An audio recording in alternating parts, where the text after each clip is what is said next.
नमस्कार साथियों। आज मैं फिर से एनआईएस के मुद्दे पे लाइव हूँ और आप सबों से कई सारी बिंदुओं पर बहुत ही क्लियरली बात रखना चाहता हूँ, करना चाहता हूँ। सबसे पहला बात तो यह कि जो एनआईएस का मुद्दा है उसको हमें व्यापक तौर पर समझने की ज़रूरत है कि एनआईओएस में कितने तरह के प्रभावित शिक्षक हैं। तो एनआईओएस में कुल 65,000 शिक्षकों की ट्रेनिंग की गई थी, ट्रेनिंग लिया था एनआईओएस के शिक्षकों ने। उसमें से 90% यानी कि या मैं 95% तक कहूँ, ऐसे शिक्षक हैं जो 22/5/2019 को पूरी तरीके से प्रशिक्षित हो गए थे। लेकिन वर्तमान में जो प्राथमिक शिक्षा निदेशक महोदय का आदेश है उसके चपेटे में वो 22/5/2019 वाले शिक्षक भी आ रहे हैं। तो हम लोगों को उसको एक अलग कैटेगरी के तौर पर देखना पड़ेगा कि जो 22/5/2019 को प्रशिक्षित शिक्षक हैं वो एक अलग कैटेगरी है।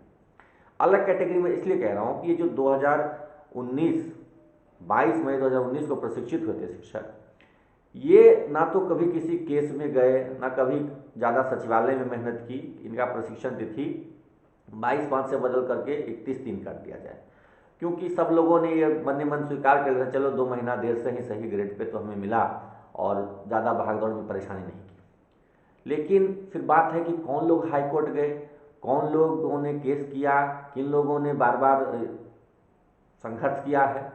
तो वो सारे लोग वैसे हैं जो सितंबर 2019 या 2020 तक प्रशिक्षित हुए हैं, और फिर कुछ ऐसे हैं जो निजी निजी यूनिवर्सिटी से, प्राइवेट यूनिवर्सिटी से, यानी कि मतलब सरकार से बाहर की यूनिवर्सिटी से, कि अताउर रहमान केस का जो जिक्र बार बार आता है, तो अताउर रहमान और उनके साथ जो 23 पिटिशनर्स हैं वो सारे एनआईओ से शिक्षक नहीं थे, प्रशिक्षित नहीं थे। वो सब मुजफ्फरपुर की BR अम्बेडकर यूनिवर्सिटी से प्रशिक्षित हुए थे। उनका वो मामला था। उसमें ऐसे एनआईओ से प्रशिक्षित शिक्षक जाके टैग मार दिए जिनका कि प्रशिक्षण तो पूरा हो गया था, लेकिन किसी कारणवश उनका रिजल्ट 22/5 को नहीं आ पाया था। किसी कारण से मतलब समझ लीजिए कि कारण 3 तरह के मुख्यतः थे।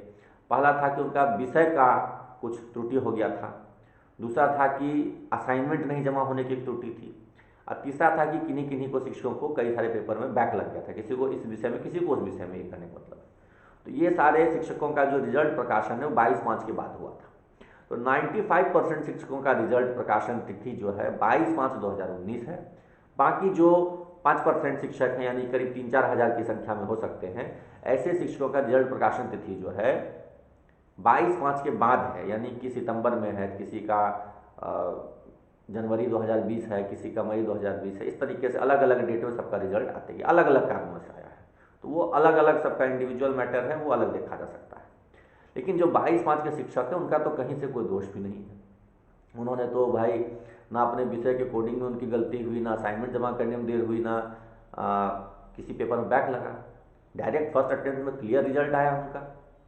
तो वो 95% शिक्षक है जिनको भी अभी वर्तमान फैसले के तहत इस मामले, पूरे मामले में घसीटा जा रहा है। तो उनके साथ तो सरासर अन्याय है।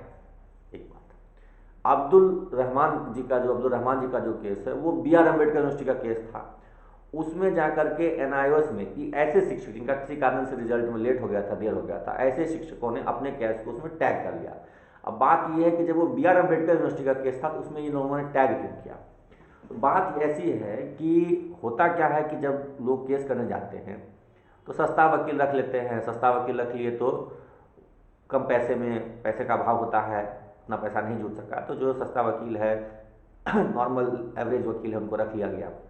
और वो लोग जाकर के क्या करते हैं कि पूर्व से अगर कोई सिमिलर मैटर चला आ रहा है तो उस केस में अपने केस को टैग कर देते हैं। उससे क्या होता है कि जो उस केस में निर्णय आएगा वही हमारे केस में निर्णय आ जाएगा। तो यही हुआ एनआईओएस के मामलों में। अब्दुल रहमान जी का केस पहले से चला आ रहा था। BR अम्बेडकर यूनिवर्सिटी का मामला यह था कि उसके यूनिवर्सिटी के इस बीएड कोर्स की मान्यता को तत्कालीन यानी 2019 में जो गवर्नर थे उन्होंने मान्यता को ही रद्द कर दिया था, इसलिए उनकी परीक्षा नहीं हो पा रही थी। फिर बाद में जाकर के उनकी परीक्षा हुई, रिजल्ट आया, और तब तक कोर्ट से उनको रिलीफ मिला हुआ था कि जब तक इनका रिजल्ट क्लियर नहीं हो जाता है, इनका सब कुछ नहीं होता है, इन पर किसी तरह की कोई कार्रवाई नहीं की जा सकती है। किसी तरह की कार्रवाई में स्टे लगा हुआ था, इनका वेतन भुगतान जारी रखने का आदेश था। तो उसी आदेश को पढ़ करके अधिकांशतः यानी लगभग सब, जो 536 केस की बात आ रही है, सभी ने जा करके उस केस में खुद को टैग करा लिया। और अब्दुल रहमान वाले BR अम्बेडकर यूनिवर्सिटी में, बार बार कह रहा हूँ कि अब्दुल रहमान जी का केस जो है, उनका अपना जो केस है, उनका अपना केस BR अम्बेडकर के क्या कह सकते हैं, शिक्षक प्रशिक्षुओं का केस है। और उसी में जाकर के NIS वाले भूलवश या वकीलों की गलती से कहिए, वो लोग जाके उसमें खुद को अटैच करा लिए, टैग करा लिए। ये नहीं होना चाहिए था। तो इन सारे विषयों के बीच में सबसे बड़ा विषय ये है कि जो 22/5/2019 में थे, वो ना तो केस में गए, वो ना तो इनमें से जो 536 केसों में से किसी में वादी थे, उन्हें तो बेवजह इस पूरे मामले में फंसा दिया गया है। तो जो 22/5/2019 वाले शिक्षक हैं, जिनका रिजल्ट पब्लिकेशन डेट है, प्रिंटिंग डेट है, जिसको सरकार प्रशिक्षण तिथि मानती है, अभी की जो सरकार की व्यवस्था है उसमें रिजल्ट पब्लिकेशन डेट यानी जो प्रिंटिंग डेट या पब्लिकेशन डेट कहिए, उसी को बिहार सरकार प्रशिक्षण पूरा करने की तिथि मानती है। ये बिहार सरकार का कोरिजेंडम है। तो इसमें ये लोग पिस गए हैं, ये सारे लोग पिस गए हैं, और हमें इनको इस चक्रव्यूह से निकालना है। बाकी जो हमारे शिक्षक साथी जिनका सितंबर है या बाद में 2020 तक है, या और भी जो 21-22 पे भी है, हम सबके लिए संघर्ष करेंगे, सबके लिए लड़ेंगे, और लड़ भी रहे हैं, प्रयास भी कर रहे हैं। व्यक्तिगत स्तर पर ऐसे कई सारे शिक्षक हैं, जहानाबाद के, शेखपुरा के, भागलपुर के, जिनको हमने व्यक्तिगत तौर पर इस मामले में मदद की है, और उनका रिजल्ट सही होकर के, तिथि भी सुधार होकर के आया है। तो उनके लिए भी हमें संघर्ष करना है कि जिनका विषय में कुछ गलती था, कोडिंग में गलती था, या असाइनमेंट में देरी हुई थी, तो उनका भी रिजल्ट पब्लिकेशन डेट सबका एक साथ किया जाए। और हम लोग 23 फरवरी को विशेष करके जो 2019 में 22 मई को जिनका रिजल्ट पब्लिकेशन डेट है, उनके लिए हम लोग घेराव कर लीजिए या धरना प्रदर्शन कर लीजिए, कह रहे हैं, जिसमें कि हम लोग NIO से यह मांग करेंगे कि वह सरकार को यह कम्युनिकेट करे, बिहार सरकार की शिक्षा विभाग को यह कम्युनिकेट करे कि ये जो भी शिक्षक हैं, इनकी प्रशिक्षण पूरा करने की तिथि 31 मार्च 2019 है। ये अभी तक वो RTI के जवाब में देते हैं या हवा में लिख के देते हैं, टू whomsoever इट में कंसर्न। लेकिन हमारा कंसर्न ये है कि टू whomsoever इट में कंसर्न नहीं, आप डायरेक्ट प्राथमिक शिक्षा निदेशक या अपर मुख्य सचिव शिक्षा विभाग को आप लिख के दे दीजिए कि ये जितने भी शिक्षक हैं NIO से प्रशिक्षित, इनका प्रशिक्षण पूरा करने की तिथि 31 मार्च 2019 ही है। तब हम दूसरे स्टेप में जाएंगे कि जब हम NIO से ये चिट्ठी ले लेंगे या जारी करवा देंगे, उसके बाद हम विभाग में जाकर के दबाव बनाएंगे कि भाई साहब ऐसा है कि हमारी डेट तो आपको मिल गई है NIO से, अब आप इसको आप मानो। उसके लिए हम लोग दबाव बनाएंगे, शिक्षा विभाग में मिलेंगे। शिक्षा मंत्री भी 13 तारीख को लौट रहे हैं समाधान यात्रा से, उनसे भी हम लोग मिलेंगे। जरूरत पड़ी तो उप मुख्यमंत्री तेजस्वी जी से भी मिलेंगे। जहाँ तक प्रयास होगा, हम लोग जिनसे मिलने की जरूरत पड़ेगी, हम लोग अगले 2-3 दिन तक 13, 14, 15 तक लगातार हम लोग सबसे मिल करके सब पर यह दबाव बनाएंगे कि कम से कम जो 22/5/2019 को प्रशिक्षित हुए हैं, उनका समाधान at once and for all हो जाए। क्योंकि केस में जाना एक लेंदी प्रोसेस है, पेचीदा प्रोसेस है, उसमें टाइम टेकिंग है, पैसा भी लगता है।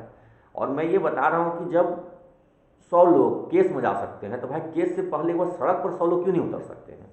NIO कार्यालय के घेराव क्यों नहीं कर सकते हैं? शिक्षा विभाग के पदाधिकारियों से मिलने क्यों नहीं जा सकते हैं? शिक्षा मंत्री से मिलने क्यों नहीं जा सकते हैं?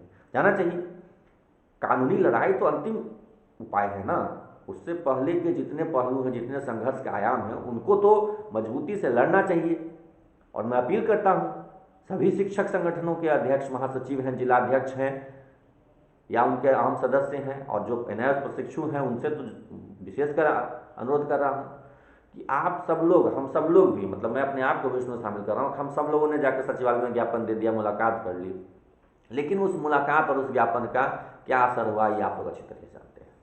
तो सचिवालय में मुलाकात और ज्ञापन देने से लाभ नहीं है। आप सब लोग एकजुटता से 13 फरवरी को NIO प्रशिक्षु शिक्षकों के हित में एकजुटता के साथ आइए और मिल करके इस आंदोलन को सफल बनाइए।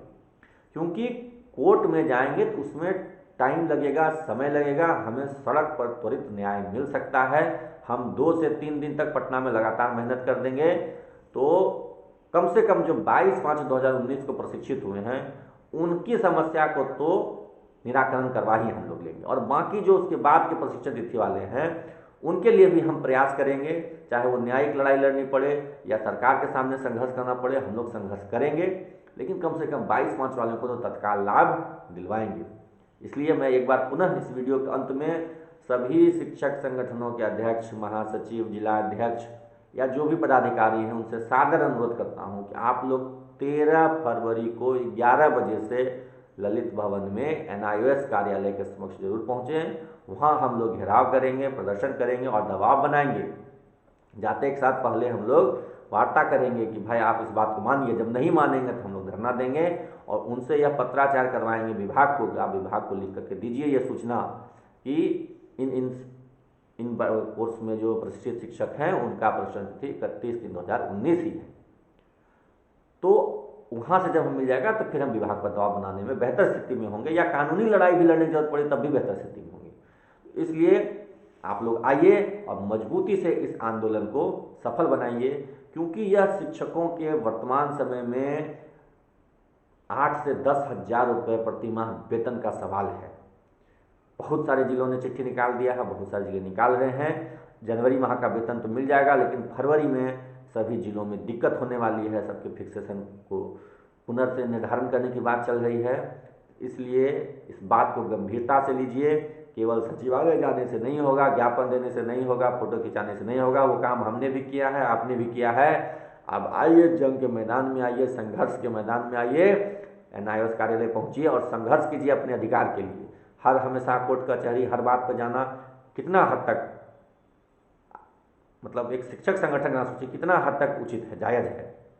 वो तो लास्ट उपाय होना चाहिए। पहले सड़क पर तो संघर्ष हो, सड़क पर संघर्ष से नहीं जीतेंगे तब जाएंगे न्यायालय, लेकिन सड़क पर संघर्ष में आप लोग उतरिए। आप सभी से यही निवेदन है, विनती है, प्रार्थना है। 13 फरवरी को पटना NIOS कार्यालय जरूर से जरूर आइए। धन्यवाद।